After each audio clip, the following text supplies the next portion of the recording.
Okay, 3 ಮಾರ್ಕ್ಸಿಂದ continue ಮಾಡೋಣ. So ಈ ಚಾಪ್ಟರಲ್ಲಿ ನನಗೆ ಗೊತ್ತಿರೋ ಪ್ರಕಾರ ಬ್ಲೂ ಪ್ರಿಂಟ್ ಅಲ್ಲಿ ಏನು ಕೊಡ್ತಾನೆ ಅಂದರೆ 3 ಮಾರ್ಕ್ಸ್ದು ಒಂದು ಕ್ವಶನ್ ಅಂತೂ ಪಕ್ಕಾ ಇರುತ್ತಪ್ಪ, ಒಂದು ಪಕ್ಕಾ ಇರುತ್ತೆ ಈ ಚಾಪ್ಟರಿಂದ. ಸೊ ಯಾವುದಾದ್ರೂ ಬರ್ಬೋದು. ಸೊ ನೀವು ಇವತ್ತೇನು ಡಿಸ್ಕಸ್ ಮಾಡ್ತೀನಲ್ಲ 3 ಮಾರ್ಕ್ಸ್ ಕ್ವಶನ್ಸು ಅಷ್ಟು ಪ್ರಾಕ್ಟೀಸ್ ಮಾಡಿದ್ರೆ ನಿಮಗೆ ಒಳ್ಳೇದು. ಯಾವುದಾದ್ರು ಒಂದು ಪಕ್ಕಾ ಬಂದೇ ಬರುತ್ತೆ ಅಂತ ಗೊತ್ತಿದ್ರೆ you have to practise all. So ಬನ್ನಿ ಸ್ಟಾರ್ಟ್ ಮಾಡೋಣ. ಈಚ್ ಆ್ಯಂಡ್ ಎವ್ರಿ ಡಿರವೇಷನ್ನ ಡಿಸ್ಕಸ್ ಮಾಡೋಣ, ನೀವು ಪ್ರಾಕ್ಟೀಸ್ ಮಾಡಿ ಮನೇಲಿ. ಸೊ ಫಸ್ಟ್ ಡಿರವೇಷನ್ ಬಂದು derive the expression for force acting on a conductor carrying a current in a uniform magnetic field. So first thing ಏನು ಮಾಡಬೇಕು ಅಂತ ಹೇಳಿದ್ದೀನಿ, ಕನ್ಸಿಡರೇಷನ್ ಪಾರ್ಟ್ ಬರ್ಕೊಳ್ಳೋಣ. ನಿಮಗೆ ಹೇಗೆ ಅರ್ಥ ಆಗಿದೆಯೋ ಹಾಗೆ ಬರ್ಕೊಳ್ರಪ್ಪ. ನನಗೆ ಹೇಗೆ ಅರ್ಥ ಆಗಿದೆ ಅಂದರೆ let us consider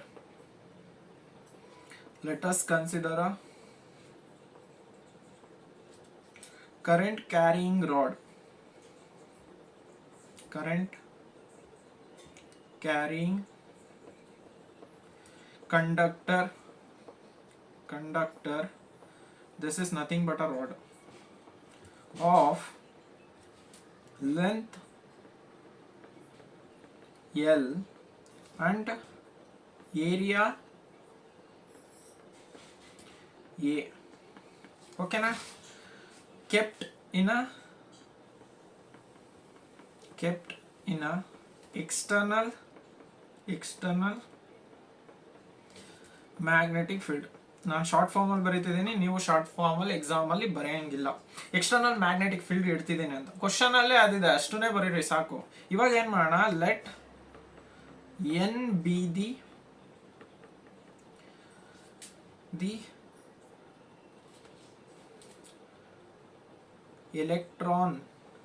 electron number density.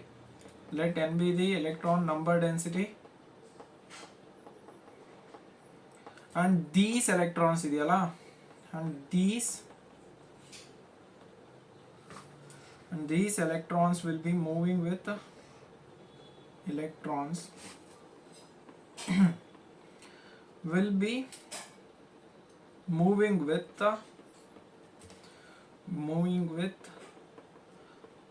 average drift velocity ಈ ಕೇಸಲ್ಲಿ ವೆಲಾಸಿಟಿ VD. ಇದಾದ್ಮೇಲೆ ಇನ್ನೊಂದು ಡಿಫೈನ್ ಮಾಡಬೇಕು, very very important part.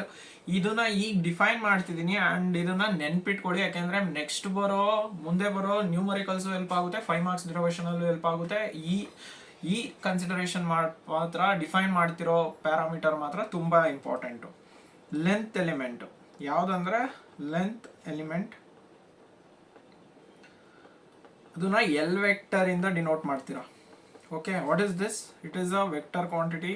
You can write it is a vector quantity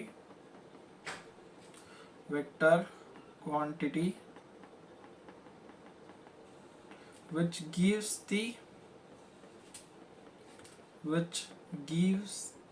the length of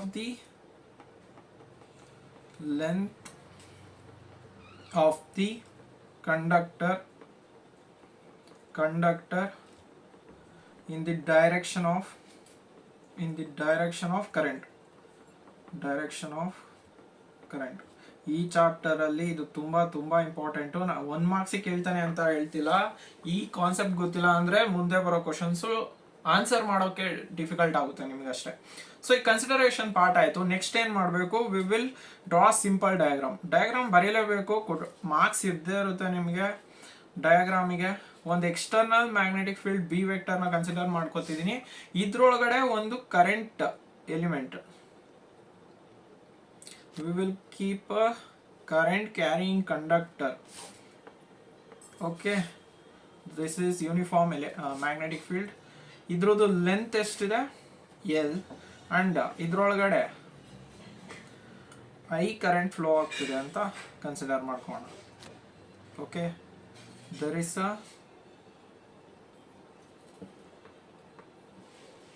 I current flowing through the conductor. Done. ನಾವು ಈಗ length element ಇದನ್ನ L vector ಅಂತ ತಗೋತಿದ್ದೀನಿ and this is in the direction of current. ಅದಕ್ಕೋಸ್ಕರ ನಾನು ಆ ಥರ ಬರ್ಕೊಂಡಿದ್ದೀನಿ. And this conductor is making an angle theta with B vector. ಏನು ಥೀಟಾ ಇಲ್ಲೇನು, ಇದು ನೋಡ್ಕೊಳ್ಳಿ, angle between B and B vector and L vector. Understood okay, ಇಷ್ಟೇ ಡಯಾಗ್ರಾಮ್ ಆಯಿತು. ಈಗ ನೆಕ್ಸ್ಟ್ ಏನು ಮಾಡೋಣ, the net charge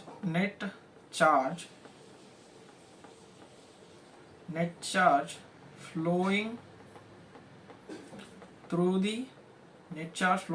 the conductor of length element L vector. We will denote it by Q. ಎಷ್ಟು ಚಾರ್ಜ್ ಫ್ಲೋ ಆಗ್ತಿದೆ ಅಂದರೆ charge density NaL. AL ಏನು ಕೊಡುತ್ತೆ, A is area, L is length ಅಂದರೆ ವಾಲ್ಯೂಮ್ ಕೊಡುತ್ತಪ್ಪ, and it is multiplied by charge. So we got number of net charge flowing through the conductor. ನಾವು ಈಗ charges flow ಆಗ್ತಿದಾವೆ ಅಂದರೆ and external magnetic field ಒಳಗಡೆ ಇದೆ ಅಂದರೆ these charges will experience a force experience ಮಾಡುತ್ತಾ. And we already know that force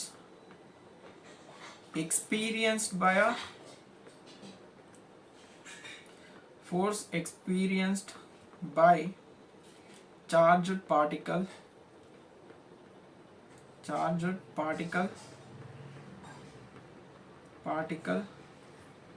in an external magnetic field. ಎಷ್ಟು, we already know that F vector is equal to Q into V vector cross B vector. ಈ expression ಎಲ್ಲರಿಗೂ ಗೊತ್ತಿದೆ, already 2 marks ಅಲ್ಲಿ discuss ಮಾಡಿದ್ದೀವಿ. ನಾವು Qಗೆ value ಗೊತ್ತಿದೆಯಾ, ಇಲ್ಲಿದೆಯಲ್ಲ, ಆ Qನ ವ್ಯಾಲ್ಯೂನ ಇಲ್ಲಿ ಸಬ್ಸ್ಟಿಟ್ಯೂಟ್ ಮಾಡೋಣ. ಏನಿದೆ, NaL ಇಂಟು ಈ V vector cross B vector.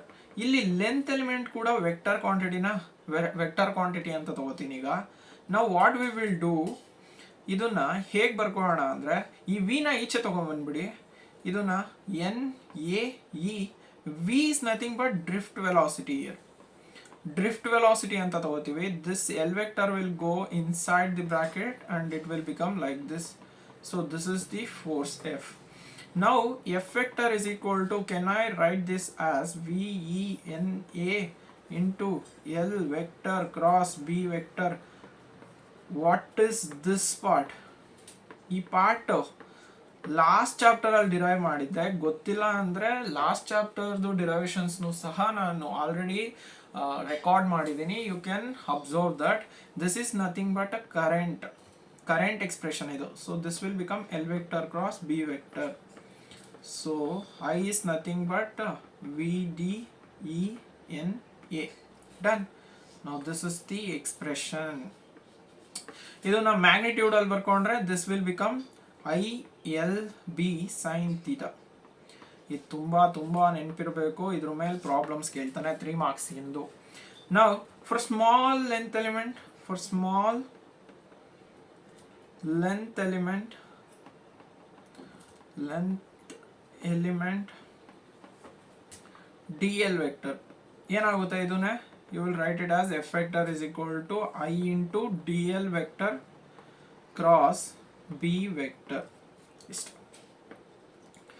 This is the expression for force experienced by a conductor kept in an external magnetic field. ತುಂಬಾ ಇಂಪಾರ್ಟೆಂಟ್ ಇದು. ಡೆರಿವೇಷನ್ ಪ್ರಾಕ್ಟೀಸ್ ಮಾತ್ರ ಬರೋದು ನಿಮಗೆ. ನೆಕ್ಸ್ಟ್ ಕ್ವಶನ್ಸ್ ಹೋಗೋಣ, ಟೈಮ್ ವೇಸ್ಟ್ ಮಾಡೋದಲ್ಲ. ನೆಕ್ಸ್ಟ್ ಒನ್ ಬಂದು obtain the expression for radius of a circular path described by a charged particle in a uniform magnetic field. or else ಈ question ನ ಕೇಳಬಹುದು, ರೇಡಿಯಸ್ ಡಿರೈವ್ ಮಾಡಕ್ಕೆ ಹೇಳ್ತಾನೆ, ಇಲ್ಲ ಅಂದ್ರೆ obtain the expression for time period of a revolution of a charged particle in a uniform transverse magnetic field. ಯಾವುದೇ ಕೇಳಿದ್ರು ಒಂದೇ ಡಿರೈವೇಷನ್ಸ್, ಒಂದಕ್ಕೆ ಎಕ್ಸ್ಟ್ರಾ ಒಂದು ಸ್ಟೆಪ್ ಎಕ್ಸ್ಟ್ರಾ ಕಂಟಿನ್ಯೂಷನ್ ಇರುತ್ತೆ, ಅಷ್ಟೇನೆ ಡಿಫ್ರೆನ್ಸ್ ಇಲ್ಲಿ. ಸೊ ಡಿರೈವ್ ಮಾಡೋಣ ಬನ್ನಿ, ಏನ್ easy. First consideration part, let us consider let us consider a charged particle q. Consider a charged particle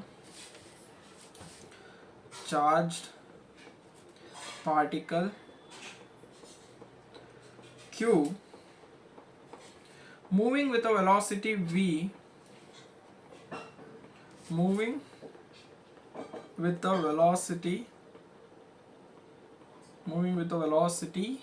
v in an external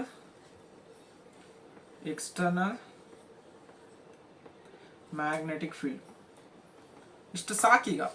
ನಾವಿವಾಗ ಏನು ಮಾಡೋಣ ಅಂದರೆ ಒಂದು ಸಿಂಪಲ್ ಡಯಾಗ್ರಾಮ್ ಹಾಕೋಣ ಆ್ಯಂಡ್ ಆ ಡಯಾಗ್ರಾಮಲ್ಲಿ ನಾನು ಮ್ಯಾಗ್ನೆಟಿಕ್ ಫೀಲ್ಡ್ನ ಇಂಟು ದಟ್ ಇನ್ಸೈಡ್ ದಿ ಪೇಜಸ್ಗೆ ತಗೋತಾ ಇದ್ದೀನಿ. ಇನ್ಸೈಡ್ ದಿ ಪೇಜಸ್ಗೆ ತಗೋತಿದ್ದೀನಿ. ನೆನಪಿರಲಿ, magnetic field lines are going inside the ಪೇಜ್ಗೆ ಹೋಗ್ತಿದೆ. ಅಂದರೆ I will indicated by like this, into ಮಾರ್ಕಿಂದ ಇಂಡಿಕೇಟ್ ಮಾಡ್ತಿದ್ದೀನಿ. You observe here.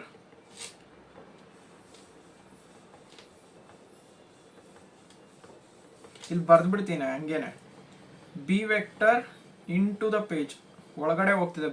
B vector into the page. ಇದ್ರದ್ದು ಇನ್ನೊಂದು ವ್ಯೂನು ಸಹ ತೋರಿಸ್ತೀನಿ ನಿಮಗೆ, ಇದನ್ನು ಎಕ್ಸ್ಪ್ಲೈನ್ ಮಾಡಾದ್ಮೇಲೆ.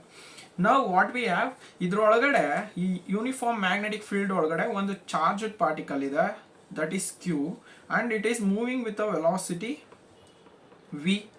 ಓಕೆ, ಆ್ಯಂಡ್ ಬಿ ವೆಕ್ಟರ್ ಯಾವ ಡೈರೆಕ್ಷನಲ್ಲಿದೆ ಅಂತ ಹೇಳಿದೆ, ಇಂಟು ದ ಫೀಲ್ಡ್ ಒಳಗಡೆ, ಪೇಜ್ ಒಳಗಡೆ ಹೋಗ್ತಿದೆ, ಈ ಡೈರೆಕ್ಷನಲ್ಲಿದೆ. ನಾವು ಈಗ ಚಾರ್ಜ್ಡ್ ಪಾರ್ಟಿಕಲ್ ಹಿಂಗೆ ಮೂವ್ ಆಗ್ತಿದೆ. What is that? ಇದನ್ನ ಪೇಪರ್ ಅಂತ ತಗೊಳ್ಳಿ. ಇದು ಪೇಪರು. ಈ ಪೇಪರ್ ಒಳಗಡೆ ಏನು ಮ್ಯಾಗ್ನೆಟಿಕ್ ಫೀಲ್ಡ್ ಒಳಗಡೆ ಹೋಗ್ತಿದೆ. ಇದು Fleming left hand rule. Magnetic field ಒಳಗಡೆ ಹೋಗ್ತಿದೆ, ಚಾರ್ಜ್ಡ್ ಪಾರ್ಟಿಕಲ್ ಮೇಲ್ಗಡೆ ಮೂವ್ ಆಗ್ತಿದೆ ಅಂದರೆ ಫೋರ್ಸ್ ಯಾವ ಡೈರೆಕ್ಷನಲ್ಲಿ ಇಂಡಿಕೇಟ್ ಮಾಡುತ್ತೆ? Force will be in this direction, ಈ ಡೈರೆಕ್ಷನಲ್ಲಿ ಇಂಡಿಕೇಟ್ ಮಾಡುತ್ತೆ. ಅಂದರೆ magnetic field into the page ಹೋಗ್ತಿದೆ and V vector charged particle ಮೇಲ್ಗಡೆ ಮೂವ್ ಆಗ್ತಿದೆ. Then force will be in this direction. So ಈ ಡೈರೆಕ್ಷನಲ್ಲಿ ಫೋರ್ಸ್ ಅಪ್ಲೈ ಆಗ್ತಿದೆ. So I am indicating like this. So force ಈ ಡೈರೆಕ್ಷನಲ್ಲಿ ಅಪ್ಲೈ ಆಗ್ತಿದೆ ಅಂದರೆ ಏನಾಗುತ್ತೆ ಅಂದರೆ ಚಾರ್ಜ್ಡ್ ಪಾರ್ಟಿಕಲ್ ಅದ್ರದ್ದು ಒರಿಜಿನಲ್ ಪಾತ್ನ ಚೇಂಜ್ ಮಾಡ್ಕೊಳ್ಳುತ್ತೆ. ಅಂದರೆ ಇಲ್ಲಿಗೆ ಬಂತು ಡ್ಯೂ ಟು ದಟ್ ಫೋರ್ಸು ಈ ಕಡೆ ಬಂದಿರೋದ್ರಿಂದ ಈ ಕಡೆ ಮೂವ್ ಆಯಿತು. ನಾವು ಅಗೈನ್ ಇಲ್ಲಿಗೆ ಬಂದಾಗ ವೆಲಾಸಿಟಿ ಈ ಡೈರೆಕ್ಷನಲ್ಲಿರುತ್ತೆ and then magnetic field into the page. ಇವಾಗ ಮತ್ತೆ magnetic field into the page ಹೋಗ್ತಿದೆ, ವೆಲಾಸಿಟಿ ಈ ಡೈರೆಕ್ಷನಲ್ಲಿದೆ, ಫೋರ್ಸು ಕೆಳಗಡೆ ಡೈರೆಕ್ಷನಲ್ಲಿ ಅಪ್ಲೈ ಆಗುತ್ತೆ. Similarly force will be applied like this. ನಾವು ಇವಾಗ ಏನಾಗುತ್ತಪ್ಪ, ಚಾರ್ಜ್ಡ್ ಪಾರ್ಟಿಕಲ್ ಅಗೈನ್ ಇಲ್ಲಿ ಟ್ರೇಸ್ ಚೇಂಜ್ ಮಾಡ್ಕೊಳುತ್ತಾ. Again velocity will be in this direction and force will be in this direction. Very good. Again ಏನಾಗುತ್ತೆ, ಇಲ್ಲಿಗೆ ಬಂದಾದ್ಮೇಲೆ ಚಾರ್ಜ್ಡ್ ಪಾರ್ಟಿಕಲ್ ತನ್ನ ಡೈರೆಕ್ಷನ್ನ change ಮಾಡ್ಕೊಳ್ಳುತ್ತೆ. ಹಿಂಗೋಗಿ ಮತ್ತೆ ಈ ಥರ ಟ್ರೇಸ್ ಚೇಂಜ್ ಆದಾಗ this will become V vector and this will be F vector. ನಾವ್ due to this the charged particle will revolve in a circular ಪಾತಲ್ಲಿ ರಿವಾಲ್ವ್ ಆಗುತ್ತೆ ಅಂತ ಹೇಳ್ತೀವಿ. ಸೊ ನಾನು ಇಲ್ಲಿ ಸರ್ಕ್ಯುಲರ್ ಪಾತ್ನ ಕರೆಕ್ಟಾಗಿ ತೋರಿಸಿಲ್ಲ ನಿಮಗೆ ಎಕ್ಸ್ಪ್ಲೈನ್ ಮಾಡೋದ್ರಿಂದ, but it will move in a circular path like this and each and everywhere force will be inward like this. Understood? ಈಗ ಅರ್ಥ ಆಯಿತು. ಬೇಕಾದರೆ ಇದ್ರದ್ದು ಇನ್ನೊಂದು ವ್ಯೂ ತೋರಿಸ್ಬಿಡ್ತೀನಿ. ಇಫ್ ಯು ಅಬ್ಸರ್ವ್ ಹಿಯರ್, ಈಗ ಮ್ಯಾಗ್ನೆಟಿಕ್ ಫೀಲ್ಡ್ ಈ ಡೈರೆಕ್ಷನಲ್ಲಿ ಹೋಗ್ತಿದೆ ಅಂತ ಅನ್ಕೋಣ. ಇದು B vector and charged particle is moving in this direction. ಈ ಡೈರೆಕ್ಷನಲ್ಲಿ ಮೂವ್ ಆಗ್ತಿದೆ. ಓಕೆನಾ? Charged particle is moving in this direction. ಏನಾಗುತ್ತಪ್ಪ ಅಂದರೆ force will be in this direction ಅಲ್ವಾ, ಒಳಗಡೆ ಅಂದರೆ ಒಳಗಡೆ ಹೋಗ್ತಿದೆ. Then this will move like this, something like this. ಚೆನ್ನಾಗಿ ಬಂದಿಲ್ಲ ಅಂದರೆ ಬೈಕೋಬೇಡಿ. ಅಂದರೆ ಈ ಥರ ಮೂವ್ ಆಗ್ತಿದೆ ಅಂತ ಹೇಳ್ತಾ ಇದ್ದೀನಿ. ಸುಯ್ ಸುಯ್ ಸುಯ್ ಸುಯ್. ಒಂದು ಪೈಪ್ ತಗೊಳ್ಳಿ, ಒಂದು ಇದು ಸ್ಪೆರಿಕಲ್ ಪೈಪು. ಇದ್ರೊಳಗಡೆ ಈ ಥರ ಮೇಲ್ಗಡೆಯಿಂದ ಈ ತರ ಸುತ್ಕೊಂಡು ಹೋಗ್ತಿದೆ ಅನ್ನೋ ತರ. This is the charged particle direction and this is V vector. ಈ ತರ ಮೂವ್ ಆಗ್ತಿದೆ ಅನ್ನೋ ತರ. ಅರ್ಥ ಆಗ್ತಿದ್ಯಾ? So it will trace the circular path. ಝುಯಿ ಅಂತ ಹಿಂಗ್ ಮೂವ್ ಆಗ್ತಾನೆ ಇರುತ್ತೆ. ನಾವು force experienced by the charged particle, force experienced by the charged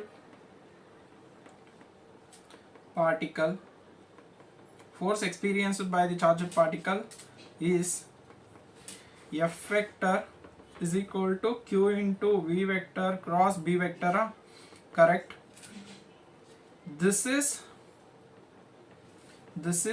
central force. ಯಾಕೆಂದ್ರೆ ಸೆಂಟರ್ಗೆ ಅಪ್ಲೈ ಆಗ್ತಿದೆಯಲ್ಲ, ಸರ್ಕ್ಯುಲರ್ ಪಾತ್ ಒಳಗಡೆ ಅಪ್ಲೈ ಆಗ್ತಿದೆ. ಹೀಗೆ ಹೋಗ್ತಿದೆ ಅಂದ್ರೆ force is applying towards the centre. ಅದಕ್ಕೋಸ್ಕರ ಇದನ್ನ ಸೆಂಟ್ರಲ್ ಫೋರ್ಸ್ ಅಂತ ಕರಿತೀನಿ. Central force. ಇನ್ನೊಂದು ಹೆಸರು ಬಂದು ಸೆಂಟ್ರಿಪಿಟಲ್ ಫೋರ್ಸ್ ಅಂತ ಕರೀತಾರಲ್ಲ, ಅದು centripetal force. Okay, now you can say that due to this force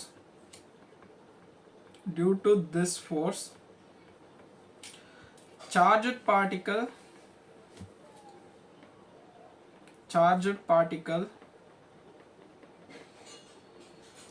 changes its trajectory and traces the circular path. So circular path ಇದೆ ಅಂದ್ರೆ ಅದಕ್ಕೊಂದು ರೇಡಿಯಸ್ ಇರುತ್ತಲ್ಲ, ಅದನ್ನೇ ಕೇಳಿರೋದು. ಆ ರೇಡಿಯಲ್ ಏನು radius of the circular path ನ ಕಂಡುಹಿಡಿಯಿರಿ ಅಂತ ಕೇಳಿದಾನೆ. ಸೊ ನಾವು ಅದನ್ನೇ ಕಂಡುಹಿಡಿಯೋಣ. ನಾವು ಇವಾಗ force experienced by charged particle first ನೋಡೋಣ. Force experienced by a charged particle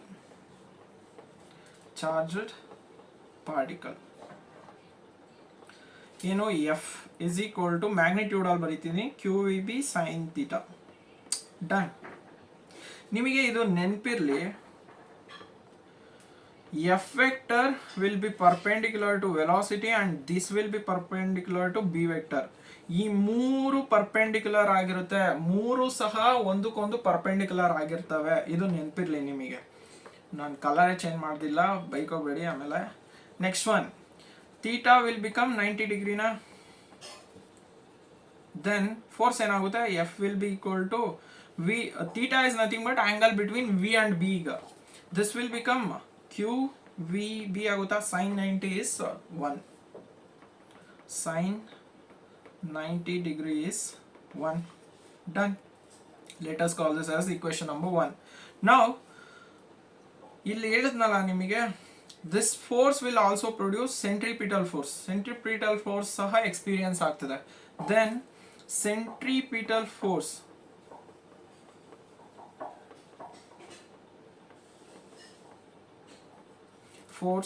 experienced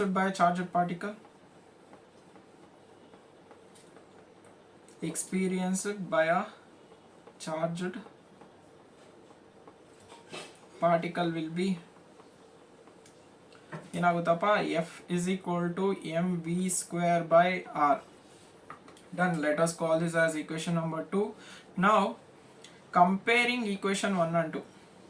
Comparing equation 1 and 2. ಎರಡು ಫೋರ್ಸ್ ಇದೆಯಲ್ಲ, ಎರಡನ್ನು ಈಕ್ವೇಟ್ ಮಾಡೋಣ. ಏನಾಗುತ್ತೆ, q V B is equal to m v square by r. ಇದು ಕ್ಯಾನ್ಸಲ್ ಆಗುತ್ತೆ. ನಮಗೆ ಬೇಕಾಗಿರೋದು radius. That will be equal to r is equal to m v by q B. Tada. ನಾವು ಟೈಮ್ ಪೀರಿಯಡ್ ಕೇಳಿದ್ದಾನೆ, radius expression ಬಂತು. ನಿಮಗೆ radius expression ಕೇಳಿದ್ರೆ ಇಷ್ಟು ಬರೆದು ಸಾಕು, ನೀವು ಇಷ್ಟು ಬರೆದ್ರೆ ಸಾಕು. ಈಗೇನಾದರೂ ಟೈಮ್ ಪೀರಿಯಡ್ ಕೇಳಿದ್ರೆ ಫಾರ್ ಸರ್ಕ್ಯುಲರ್ ಮೋಷನ್ ವೆಲಾಸಿಟಿಗೆ ಎಕ್ಸ್ಪ್ರೆಷನ್ ಏನಾಗುತ್ತೋ v is equal to r omega ಅಂತ ಬರ್ಕೋಬೋದಾ. ಈಗ ಈ ಎಕ್ಸ್ಪ್ರೆಷನ್ಗೆ ಸಬ್ಸ್ಟಿಟ್ಯೂಟ್ ಮಾಡಿದ್ರೆ v is equal to mr omega divided by qb na r gets cancelled, omega will be equal to qb by m, and we know that omega is nothing but 2 pi f, and f is nothing but 1 by t. ಎಲ್ಲಾನು ಇಲ್ಲಿ substitute ಮಾಡಿ ಏನಾಗುತ್ತೆ, ಇದು ಈ expression ಏನಾಗುತ್ತೆ, 2 pi by t is equal to qb by m. So ನಮಗೆ ಬೇಕಾಗಿರೋದು time period ಏನಾಗುತ್ತೆ, time period will become 2 pi m by qb. This is the expression. Done. I hope you got it. ಇಷ್ಟು ಅರ್ಥ ಆಗಿದೆ ಅಂತ ಅನ್ಕೋತೀನಿ. Then moving on to next one. This is the time period. State and explain Biot-Savart's law. ಇದನ್ನ 5 ಮಾರ್ಕ್ಸಿಗೂ ಕೇಳ್ಬೋದು ಅಥವಾ 3 ಮಾರ್ಕ್ಸಿಗೂ ಕೇಳ್ಬೋದು. Most of the time 3 ಮಾರ್ಕ್ಸಿಗೆ ಕೇಳ್ತಾನೆ, ಕೆಲವೊಂದು ಮಾತ್ರ 5 ಮಾರ್ಕ್ಸಿಗೆ ಕೇಳಿರೋದು. ಸ್ಟೇಟ್ಮೆಂಟ್ ನೋಡೋಣ. ಚೇಂಜ್ ಮಾಡ್ಬಿಡ್ತೀನಿ ಕಲರ್ನ.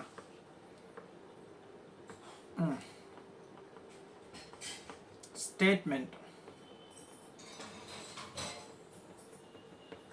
Magnetic field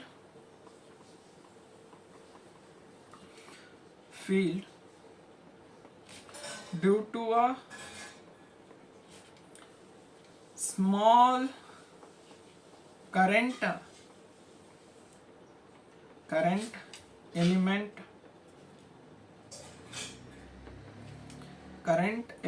at a point is directly proportional to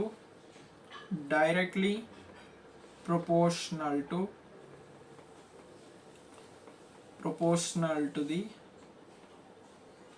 length element. ಅವಾಗಲೇ ಹೇಳಿದ್ನಲ್ಲ, ಲೆಂತ್ ಎಲಿಮೆಂಟ್ ಕರೆಂಟ್ ಮೇಲೆ ಡಿಪೆಂಡ್ ಆಗುತ್ತೆ, and sine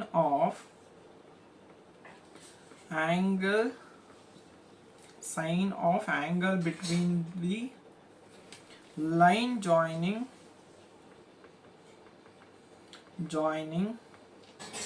length element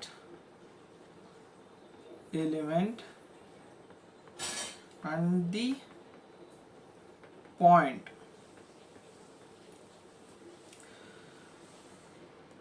Inversely proportional to the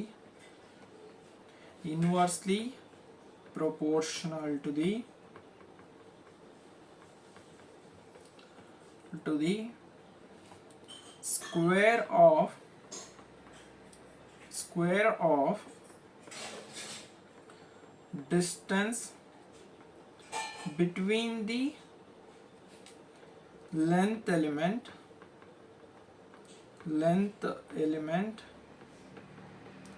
and the point. Statement ತುಂಬಾ ಉದ್ದ ಆಯ್ತು, ಲಾಂಗ್ ಆಯ್ತು, ಲೆಂತಿ ಆಯ್ತು ಅಂತ ಅನ್ಕೋಬೇಡಿ. ಯಾಕೆ ಅಂದ್ರೆ ನೆಕ್ಸ್ಟ್ ಅದನ್ನ ಡಿರೈವ್ ಮಾಡ್ಬೇಕಾದ್ರೆ ಸ್ಟೇಟ್ಮೆಂಟ್ ಹೆಂಗ್ ಬಂತು ಅಂತ ಕ್ಲಿಯರ್ ಆಗಿ ಅರ್ಥ ಆಗುತ್ತೆ. ಸೊ ಫಸ್ಟ್ ಸ್ಟೇಟ್ಮೆಂಟ್ ಆಗಿದ ತಕ್ಷಣ ನಾನು ಏನ್ ಮಾಡ್ತೀನಿ ಅಂದ್ರೆ ಒಂದು ಸ್ಮಾಲ್ ಡಯಾಗ್ರಾಮ್ ನ ಬರ್ಕೋತೀನಿ. This is a wire, infinite wire. ಓಕೆನಾ, ಯಾವಾಗಲೂ ನಾವು ಇನ್ಫೈನೈಟ್ ವೈರ್ನ ತಗೊಳ್ಳೋದು. ಇದರಲ್ಲಿ ಕರೆಂಟ್ ಐ ಫ್ಲೋ ಆಗ್ತಿದೆ ಅಂತ ಅನ್ಕೋಣ. ಇದರಲ್ಲಿ ಕರೆಂಟ್ ಇದೆ ಅಂದ್ರೆ ಮ್ಯಾಗ್ನೆಟಿಕ್ ಫೀಲ್ಡ್ ಪ್ರೊಡ್ಯೂಸ್ ಮಾಡುತ್ತೆ ಅಂತ ಗೊತ್ತಿಲ್ಲ, ಆಯ್ತು ಇವಾಗ ಗೊತ್ತಾಯ್ತು. ಕರೆಂಟ್ ಹೋಗ್ತಿದೆ ಅಂದ್ರೆ ಇದಕ್ಕೆ ಒಂದು ಮ್ಯಾಗ್ನೆಟಿಕ್ ಫೀಲ್ಡ್ ಸಹ ಜನರೇಟ್ ಆಗುತ್ತೆ. And we need to calculate the magnetic field at some point P. ಈ ಪಾಯಿಂಟ್ ಪಿ ಅಲ್ಲಿ ನಾನು ಕಂಡುಹಿಡಬೇಕು. And this point P is at a distance R from that line current element and point B. ಸರಿನಾ? ನಾನು whole ವೈರ್ದು ಕಂಡುಹಿಡಬೇಕು. ಆ whole ವೈರ್ದೆಲ್ಲ ಕಂಡುಹಿಡಿಯೋಕ್ಕಾಗಲ್ಲ. ಸೊ ನಾನು ಸ್ಮಾಲ್ ಎಲಿಮೆಂಟ್ ಕನ್ಸಿಡರ್ ಮಾಡ್ಕೋತೀನಿ, ಒಂದು length element D L vector ಅಂತ ಕರಿತೀನಿ ಈ small portion. And hole length is L. ಇದ್ರದ್ದು ಹೋಲ್ ಲೆಂತ್ ಎಲ್ ಇನ್ಫಿನಿಟಿವರೆಗೂ ಹೋಗುತ್ತಲ್ಲ, ಇದ್ರದ್ದು ಹೋಲ್ ಲೆಂತ್ ಎಲ್ ಅಂತ ಕನ್ಸಿಡರ್ ಮಾಡ್ಕೊಂಡಿದ್ದೀನಿ. ಇದ್ರದ್ದು small length element D L vector ತೊಗೊಂಡಿದ್ದೀನಿ. ಅಂಡ್ ಈ ಲೆಂತ್ ಎಲಿಮೆಂಟ್ಗೂ ಆರ್ಗೂ ನಡುವೆ ಒಂದು ಆಂಗಲ್ ಫಾರ್ಮ್ ಆಗ್ತಿದೆ, ಅದನ್ನ ಥೀಟಾ ಅಂತ ಕರಿತೀನಿ. ನಾವು magnetic field due to current element due to current element at point P. ಇವಾಗ ಡೆಫಿನೇಷನ್ನ ಅಪ್ಲೈ ಮಾಡೋಣ. Point P depends on first one ನೋಡ್ಕೊಳ್ಳಿ, ಡಿ ಬಿ ಇಂದ ಡಿನೋಟ್ ಮಾಡ್ತಿದ್ದೀನಿ. D B depends on first ಏನಂತ ಹೇಳಿದೆ, ಲೆಂತ್ ಎಲಿಮೆಂಟು ಅಂದರೆ D L vector. Second one ಏನಂತ ಹೇಳಿದೆ, D B depends on current, that is I. Next one ಏನಂತ ಹೇಳಿದೆ, D B depends on directly proportional. ಇವೆಲ್ಲ sine of angle between the line joining the element and point ಅಂದರೆ sine theta ಮೇಲೆ denote ಆಗ್ತದೆ. Last one D B is inversely proportional to square of the distance ಅಂದರೆ 1/r². ಇಷ್ಟು ಮೇಲೆ depend ಆಗ್ತದೆ. ಈಗ ಇದನ್ನ ಕಂಬೈನ್ಲಿ can I write it as D B is directly proportional to I D L sine theta whole divided by r² ಅಂತ ಬರ್ಕೋದಾ? ಅಷ್ಟೇ ಬಯೋಟ್-ಸಾವರ್ಟ್ಸ್ ಲಾ. ಇವಾಗ ಏನು ಮಾಡ್ತೀರಾ, ಈ ಪ್ರೊಪೋರ್ಷನಾಲಿಟಿ ಸಿಂಬಲ್ ತೆಗಿತಿದ್ರ, that will be μ0/4π into I D L sine theta whole divided by r². This is the Biot Savart's law. ಇದಾದ್ಮೇಲೆ μ0/4π ಅಂದ್ರೆ ಏನಂತ ಡಿಫೈನ್ ಮಾಡ್ಬಿಡಿ. μ0/4π is nothing but constant of proportionality, and μ0 is equal to 4π into 10⁻⁻7 Tesla meter per amps. ಇದು SI unit. ಇದನ್ನ ಏನಂತ ಕರೀತಾರೆ ಅಂದ್ರೆ permeability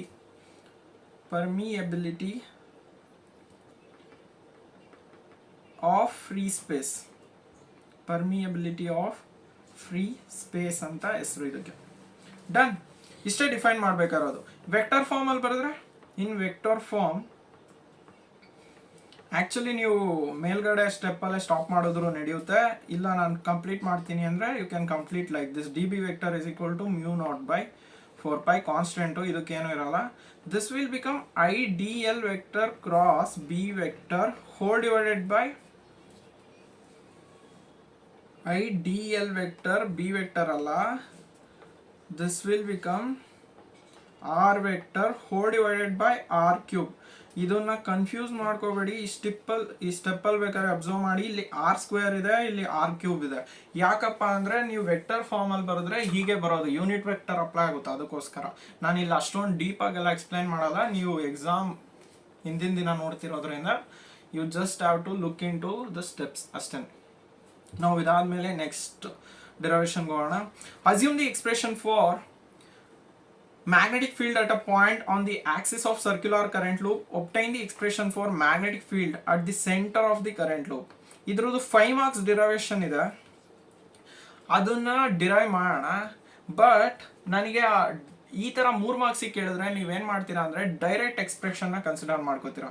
V know that you write down magnetic field at a point axis of circular current loop is nothing but B is equal to μ0 I r² whole divided by 2x² plus r². ಇದೇ expression. Magnetic field at the center at the axis of the current carrying circular loop. ಇಲ್ಲಿ x ಏನಪ್ಪ ಅಂದರೆ distance from the center of the coil to the from the center of the coil to the point on the axis. ಏನಕ್ಕೆ ಬರೀತಿದ್ದೀನಿ ಅಂತಾನು ಹೇಳ್ತೀನಿ ಇದನ್ನು. And r is nothing but the radius of the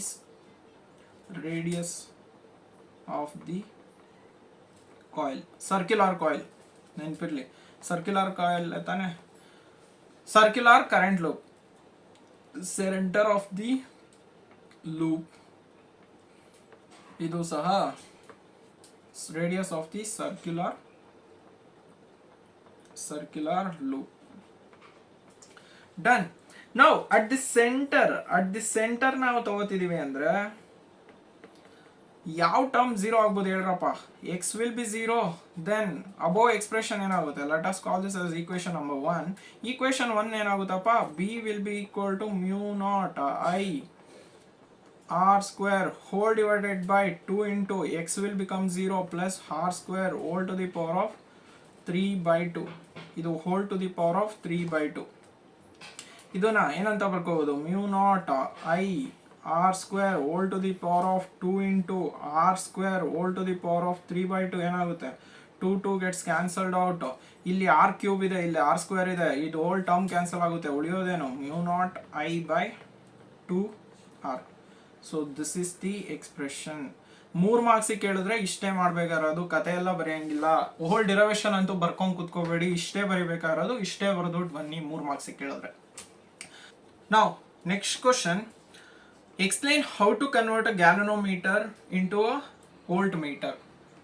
ಇದು ತುಂಬಾ ತುಂಬಾ important question, ತುಂಬಾ ಸತಿ ಕೇಳಿದ್ದಾನೆ. ವೋಲ್ಟ್ ಮೀಟರ್ ಕ್ವಶನ್ ನಿಮ್ಮ ಲ್ಯಾಬ್ ಎಕ್ಸಾಮ್ಸ್ ಅಲ್ಲೂ ಸಹ ಬರ್ಬೋದು. ಸೊ ಆನ್ಸರ್ ನೋಡೋಣ. ತುಂಬ ಈಸಿ ಇದೆ, ಈಸಿ ಸ್ಟೆಪ್ಪಲ್ಲಿ ಹೇಳ್ಕೊಡ್ತೀನಿ, ನೋಡ್ಕೊಳ್ಳಿ. So galvanometer is converted into a voltmeter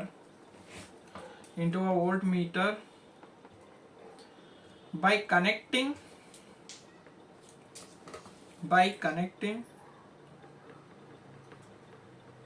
high resistance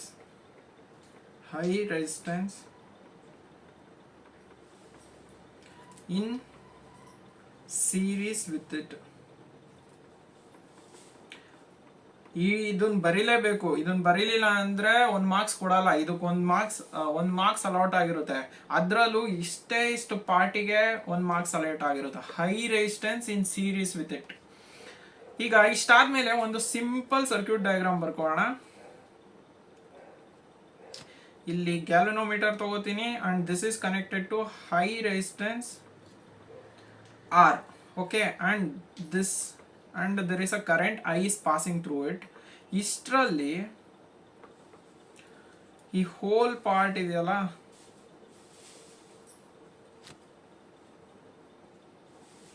ಈ ಹೋಲ್ ಪಾರ್ಟ್ನ ವೋಲ್ಟ್ ಮೀಟರ್ ಅಂತ ಕರೀತಾರೆ. ಇದನ್ನ ವೋಲ್ಟ್ ಮೀಟರ್, ಇಷ್ಟು ಪಾರ್ಟ್ನ ವೋಲ್ಟ್ ಮೀಟರ್ ಅಂತ ಕರೀತಾರೆ. And there will be a current I G ಇಂದ ಇಂಡಿಕೇಟ್ ಮಾಡೋಣ. I G current is flowing through it. Now using Kirchhoff voltage law, potential difference across the ends ಅಂದ್ರೆ ಈ ಎಂಡು ಮತ್ತೆ ಈ end potential difference, that will be equal to V into I G into G. Galvanometer resistance is G plus I G into R. ಅಲ್ಲಿ ಯಾವ್ಯಾವ term ಏನೇನಂತ ಬರ್ಕೊಂಬಿಡಿ. I G is galvanometer resistance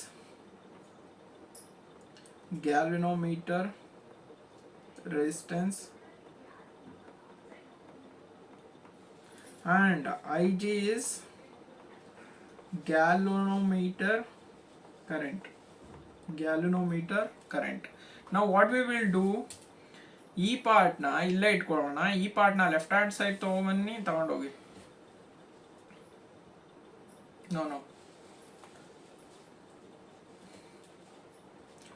Ig into R, we will keep this here and we will take this to left hand side. This will become V minus Ig into G. What I did, ಇದನ್ನ ಹಾಗೆ ಉಳಿಸ್ಕೊಂಡಿದ್ದೀನಿ. ಈ ಪಾರ್ಟ್ನ left hand side ತೊಗೊಂಡೋಗಿದ್ದೀನಿ. So that will become V minus Ig into G.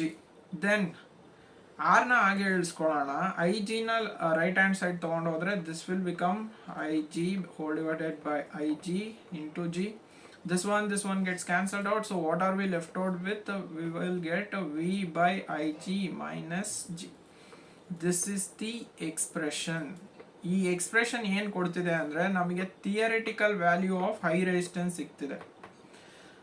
ಅಂದರೆ ನಾವು ಎಷ್ಟು high ರೆಸಿಸ್ಟೆನ್ಸ್ನ galvanometer ಜೊತೆ ಸೀರೀಸಲ್ಲಿ ಕನೆಕ್ಟ್ ಮಾಡಬೇಕು ಅಂತ ವ್ಯಾಲ್ಯೂ ಸಿಗ್ತಿದೆ. ಅದೇನೆ ವಿ ಡಿರೈವ್. ಆ್ಯಂಡ್ ಇದರಲ್ಲಿ ಇಷ್ಟು ಬರೆದ್ರೆ 1 ಮಾರ್ಕ್ಸು, ಇಷ್ಟು ಒಂದು ಸರ್ಕ್ಯೂಟ್ ಡಯಾಗ್ರಾಮ್ ಹಾಕಿದ್ರೆ 1 ಮಾರ್ಕ್ಸು, ಫೈನಲ್ ಎಕ್ಸ್ಪ್ರೆಷನ್ ಬರೆದ್ರೆ 1 ಮಾರ್ಕ್ಸ್. ಇಷ್ಟೆಲ್ಲ ನೀವು ಎಕ್ಸ್ಪ್ಲೇನ್ ಮಾಡಲಿಲ್ಲ ಅಂದರೂ ಇದೊಂದು ಈಕ್ವೇಷನ್ನು ಸರ್ಕ್ಯೂಟ್ ಡಯಾಗ್ರಾಮು ಇಷ್ಟು ಬರೆದ್ರೆ 3 marks. Done. Okay, next question, how to convert galvanometer into an ammeter. So ಆ ಕ್ವಶನ್ದು ವೋಲ್ಟ್ ಮೀಟರ್ ಹೇಗೆ ಡಿಸ್ಕಸ್ ಮಾಡಿದ್ವೋ ಅದೇ ಥರ ಆ ಕ್ವಶನ್ ಏನಾದ್ರು ಕೇಳಿಲ್ಲ ಅಂದರೆ, ವೋಲ್ಟ್ ಮೀಟರ್ದು ಕೇಳಿಲ್ಲ ಅಂದರೆ ಆಮ್ಮೀಟರ್ದು ಮಾತ್ರ ಕೇಳ್ತಾನೆ. ಎಲ್ಲರಲ್ಲಿ ಒಂದಂತೂ ಪಕ್ಕ. ಸೊ ಇದನ್ನೇ ಹೇಗೆ ಕನ್ವರ್ಟ್ ಮಾಡೋದು, ಲೆಟ್ಸ್ ಸಿ.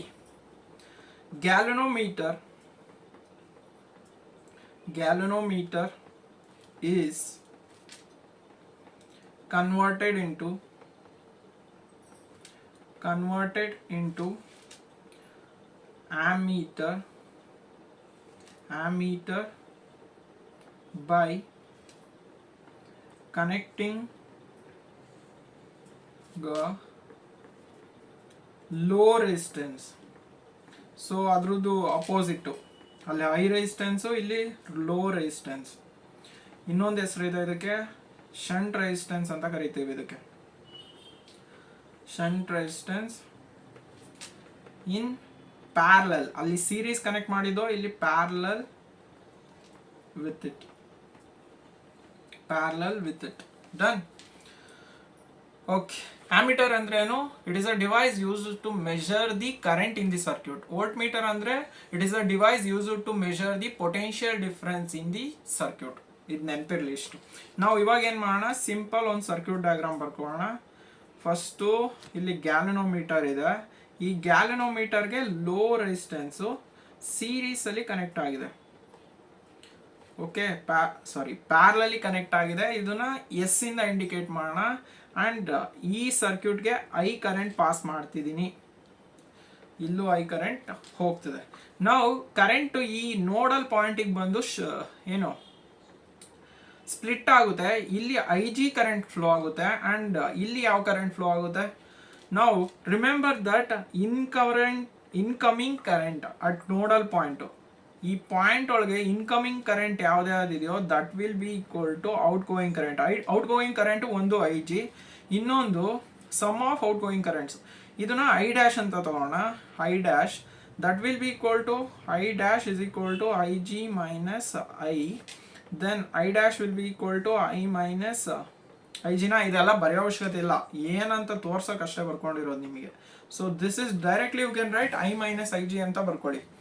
ನಾವು ಇನ್ ಪ್ಯಾರಲಲ್ ಕನೆಕ್ಷನ್ ಇದೆಲ್ಲ ಬರೆಯೋ ಅವಶ್ಯಕತೆ ಇಲ್ಲ, ಈಗಲೇ ಹೇಳ್ತೀನಿ, ಬರೆಯೋ ಅವಶ್ಯಕತೆ ಇಲ್ಲ. In parallel connection